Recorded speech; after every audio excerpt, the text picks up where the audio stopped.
Bosch Dishwasher E31 error code. In this video, I'll show you how you can fix Bosch Dishwasher E31 error code. So, to be able to fix this issue, the first thing you can do is to go ahead and check your water supply and inlet. So the E31 or error often points to water supply problems. Your dishwasher needs a steady flow of water to work. So first, check your kitchen faucet, see if water comes out with good pressure. And if the sink faucet has low pressure, your home's water supply might be the issue. So this could affect the dishwasher too.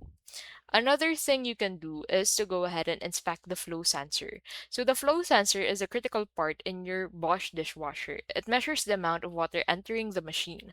If this sensor gives a wrong reading, the dishwasher can display E31. This is because the appliance thinks there is either too much or not enough water. A faulty or dirty flow sensor often triggers this error code.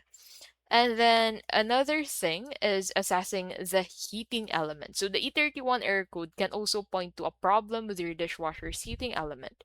This component is vital. It warms the water during the wash cycles. It also helps dry the dishes at the end. If the heating element fails, the dishwasher cannot heat the water, and this leads to dishes that are not clean or dry.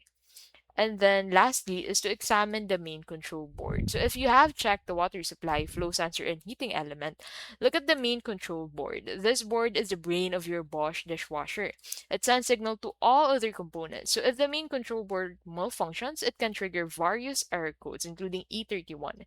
A damaged board might send incorrect commands. It might also fail to recognize correct sensor readings.